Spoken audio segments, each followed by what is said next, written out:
창세기 12장 10절로 20절의 말씀을 읽었고요. 축복의 사람 두 번째 시간으로 기근의 때에 기도하라 라는 제목으로 여러분들과 하나님 마음을 나누어 보고자 합니다. 자, 오늘 본문에 보면 하나님께서 아브라함에게 말씀하신 대로 아브라함은 너의 고향과 친척과 아버지의 집을 떠나 하나님께서 약속하신 가나안 땅에 이르게 됩니다. 특별히 5절에 보니까, 하반절에 보니까 가나안 땅으로 가려고 떠나서 마침내 가나안 땅에 들어갔더라라고 말씀합니다. 그러니까 우르를 떠나 단번에 가나안 땅에 들어간 것이 아니라 이 마침내라는 한 단어 속에 많은 의미가 담겨져 있는 거죠. 우왕, 좌왕, 갈팡, 질팡 하면서 좌충우돌하며 마침내 약속했던 가나안 땅에 들어갔다는 겁니다. 그렇게 본토 아비집을 떠나 남방으로 이동하여 하나님이 약속하신 가나안 땅에 입성하게 됩니다. 아브라함은 가는 곳마다 제단을 쌓고 예배하며 하나님의 인도하심을 따라 약속의 땅까지 이동하게 됩니다. 이것이 바로 우리가 나누었던 창세기 12장 1절로 9절까지의 말씀입니다. 자, 그런데 10절 우리가 읽은 오늘 본문 말씀에 보면 가나안 땅에 입성한 이 아브라함 일행에게 큰 위기가 닥치는 것을 보게 됩니다. 10절은 이렇게 말씀합니다. 한번 같이 읽어볼까요? 시작. 그 땅에 기근이 들었으므로 아브라함이 애굽에 거류하려고 그리로 내려갔으니 이는 그 땅의 기근이 심하였음이라. 아멘. 하나님의 약속을 믿고 말씀을 따라 제단을 쌓고 예배하며 인도하심을 따라 약속의 땅에 들어갔는데 그 땅에 심각한 기근이 기다리고 있었다고 성경은 말씀하고 있습니다. 자, 이것은 하나님이 인도하시는 땅, 하나님이 약속하신 땅에도 말씀을 따라가는 순종의 삶에도 얼마든지 기근이 있을 수 있다는 것을 우리에게 말씀해주고 있는 겁니다. 우리가 하나님이 하시는 일을 오해하지 말아야 됩니다. 하나님은 하나님의 자녀들, 하나님 백성들에게 기근을 면제해 주시는 분이 아닙니다. 문제가 없도록, 찾아오는 고난이 없도록 해주시는 분이 아니라 기근을 허용하십니다. 문제와 고난이 찾아올 수 있도록 허용하시는 분입니다. 그 허용의 목적은 무엇이냐면 기근을 통해서 하나님을 경험하게 하시고, 고난과 문제를 통해 하나님의 일하심을 체험하게 하시고, 하나님이 우리의 믿음이 성장하기를 바라시는 그 목적을 두고 우리에게 기근과 고난을 허용하시는 하나님이라는 걸 우리는 잊지 말아야 합니다. 그래서 한 가지 놀라운 역설은 하나님의 테스트, 하나님이 허용하시는 이 기근을 우리가 지나고 나면 우리의 믿음이 한 걸음 성장해 있는 것을 우리가 보게 되는 것입니다.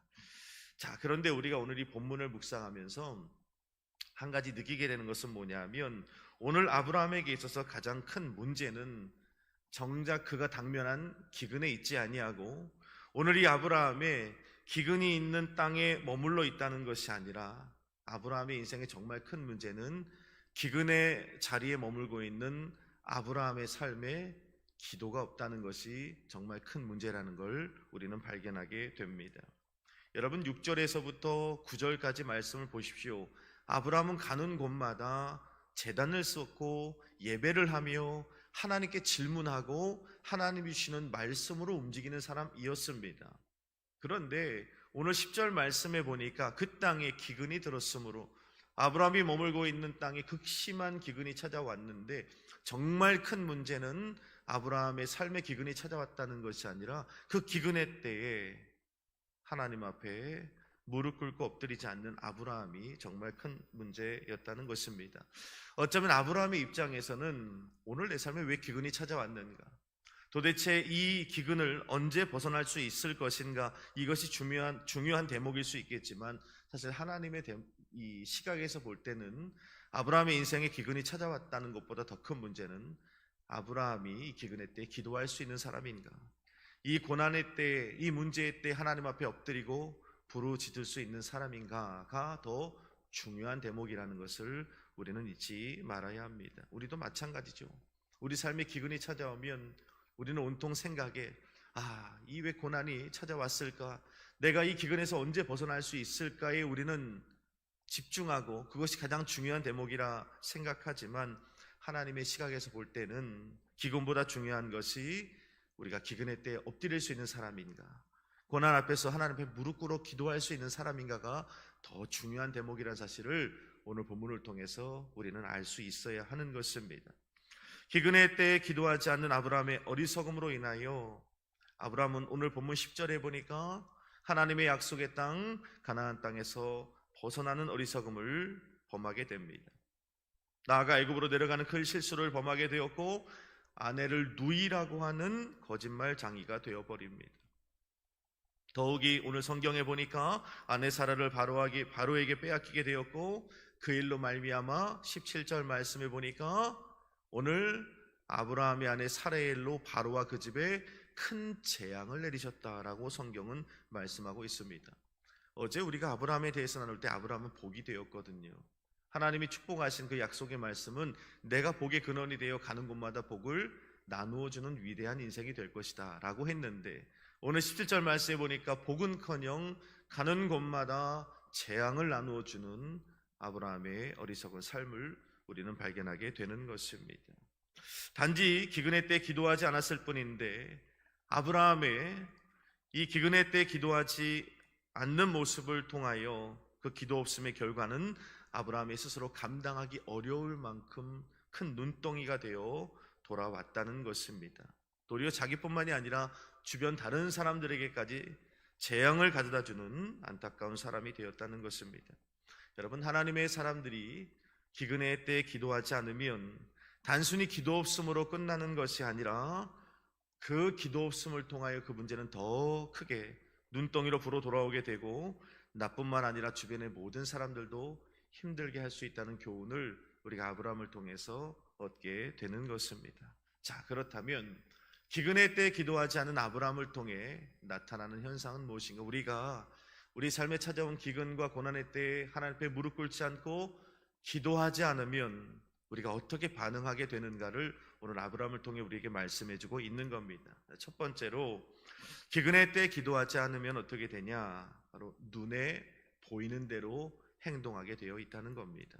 눈에 보이는 대로 행동하고 눈에 보이는 대로 선택하고 눈에 보이는 대로 결정하는 세상 사람들과 전혀 다를 바 없는 존재가 되어 버린다는 것입니다. 아브라함은 기근의 때 하나님께 묻지 않고 오늘 본문 10절에 보니까 어떻게 합니까? 애굽에 거류하려고 그 길로 내려갔다고 말씀합니다. 당장 살기 위해 애굽으로 내려가는 어리석음을 선택하게 되는 것입니다.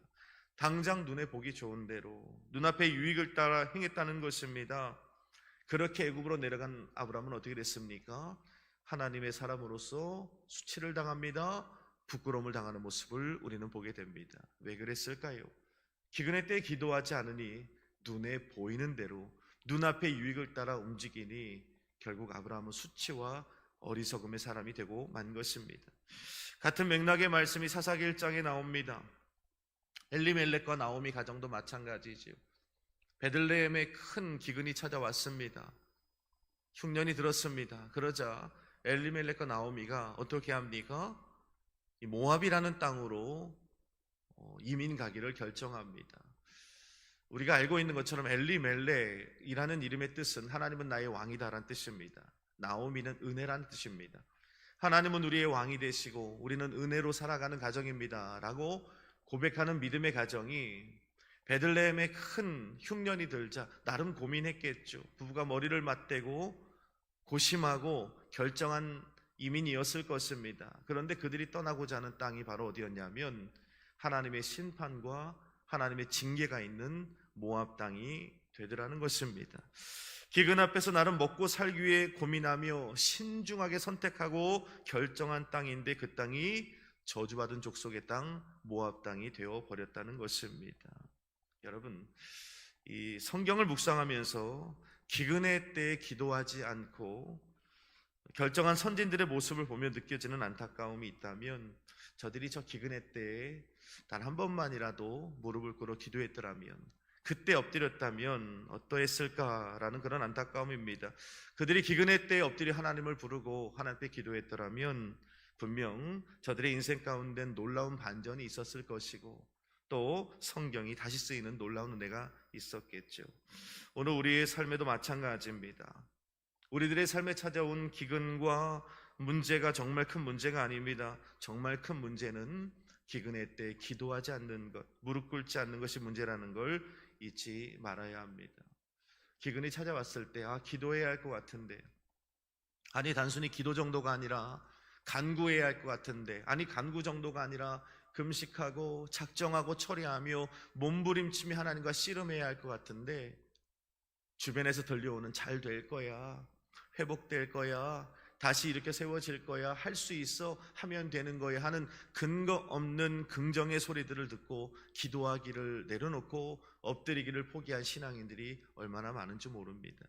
하나님은 오늘 아브라함을 통해 우리에게 말씀하는 거예요. 기근의 때는 다른 것이 아니라 무릎 꿇고 기도해야 한다. 하나님께 무릎 꿇고 간구할 줄 아는 저와 여러분 되기를 간절히 바랍니다. 두 번째로, 기근의 때 기도하지 않으면 어떻게 됩니까? 두려워하는 인생이 된다는 겁니다. 오늘 본문 12절 13절 말씀에 보니까 기근을 피해 애굽으로 내려가는 아브라함은 아름다운 아내 사례를 보면서 애굽 왕을 향한 두려움을 가지게 됩니다. 12절 13절에 보니까 이렇게 말씀합니다. 애굽 사람이 그대를 볼 때 이르기를 이는 그의 아내라 하여 나는 죽이고 그대는 살리리니 원하건대 그대는 나의 노이라 하라. 그러면 내가 그대로 말미암아 안전하고 내 목숨이 그대로 말미암아 보존되리라 하니라. 아멘. 이 아브라함은 오늘 애굽으로 내려가면서 큰 두려움에 휩싸이게 됩니다. 애굽 왕 바로를 향한, 또 애굽 사람들을 향한 두려움에 휩싸이게 되죠. 충분히 이해는 됩니다.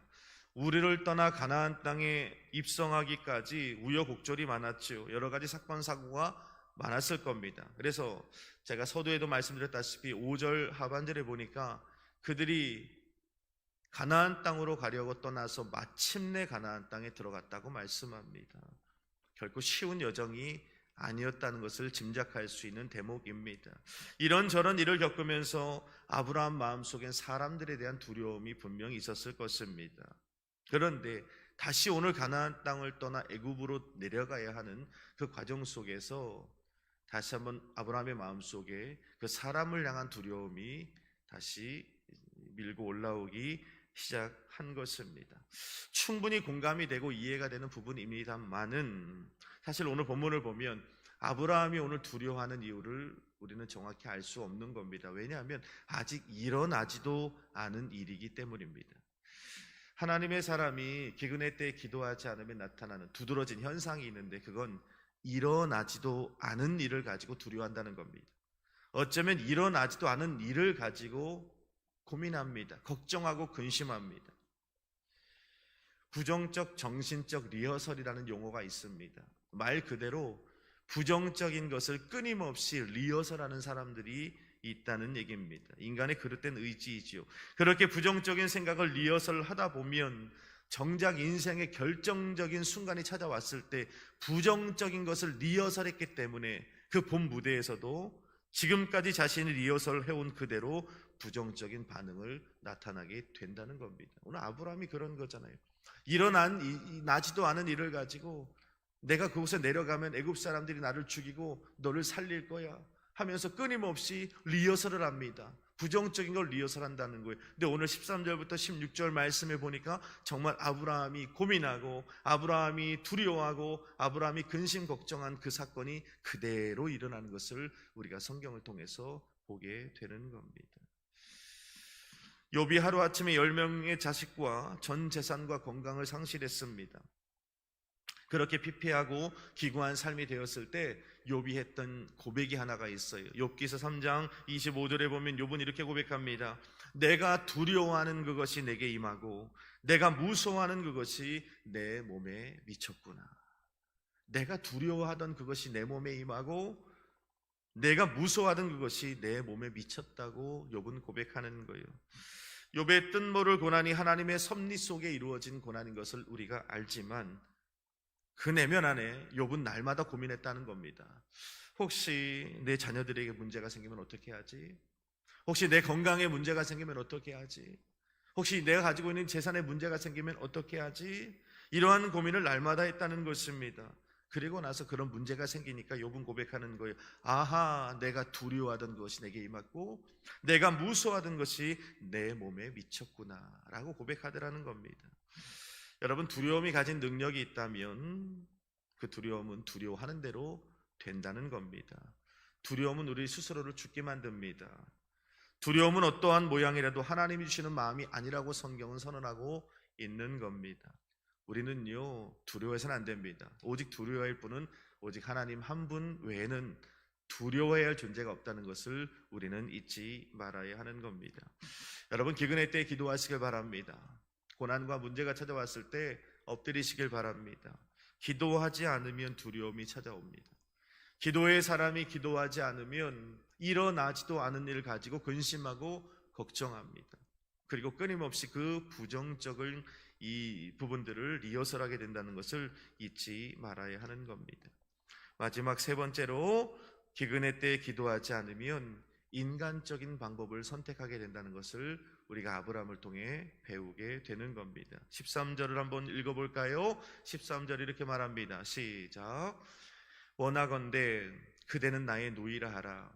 그러면 내가 그대로 말미암아 안전하고 내 목숨이 그대로 말미암아 보존되리라 하니라. 아멘. 기근으로 인한 두려움 앞에서 우리들이 기대하는 아브라함의 모습이 있습니다. 그 모습은 바로 아브라함이 무릎을 꿇는 거죠. 기도하자. 다시 한번 하나님 앞에 나아가 간구하자. 그런데 그 기근의 때에 애굽으로 내려가기로 결정한 아브라함의 방법은 무릎 꿇음이 아니었습니다. 기도가 아니라 본문에 보니까 애굽 왕과 애굽 사람들에게 거짓말하자는 겁니다. 아내를 누이라고 속이자는 거죠. 이 부분을 묵상하면서 드는 생각은 뭐냐면, 기도해야 할 사람이 기도하지 않으면 아무리 하나님의 약속이 있고 믿음의 조상이 되고 열국의 아비라 할지라도, 부름받은 존재를 할지라도 기도의 사람이 기도하지 않으면 이처럼 별 볼 일 없는 사람으로 전락하고 만다는 것을 우리는 알 수 있는 것입니다. 기도의 사람이 기도하지 않으니까 이렇게 초라한 인간으로 전락하게 되는 것입니다. 기도의 사람이 기도하지 않으니까 지극히 인간적인 방법, 세상 사람들과 조금도 다르지 않는 거짓말장이가 되는 아브라함의 안타까운 모습을 우리는 발견하게 되는 것입니다. 여러분, 오늘 저와 여러분들도 마찬가지입니다. 기근의 때에 기도하지 않으면 인간적인 방법을 선택하게 되면서 세상 사람들과 전혀 구별되지 않는 초라한 인간, 지극히 인간적인 인간으로 전락하고 말 수밖에 없다는 걸 우리는 잊지 말아야 하는 것입니다. 말씀을 정리하겠습니다. 오늘 우리를 찾아온 기근은 무엇입니까? 그리고 그 찾아온 기근의 때에 우리의 반응은 무엇입니까? 정말 무릎 꿇고 기도합니까? 아니면 아브라함과 같이 두려워합니까? 또 인간적인 방법으로 이 모든 기근을 헤쳐나가려고 노력하십니까? 오늘 저와 여러분들은 기근이 찾아왔을 때 인간적인 방법으로 해결하지 말고, 이 아침 문제와 씨름하지 말고 하나님과 씨름하여 주님이 주시는 그 은혜대로 승리하며 나아가는 저와 여러분 되기를 간절히 소망합니다. 기도하겠습니다.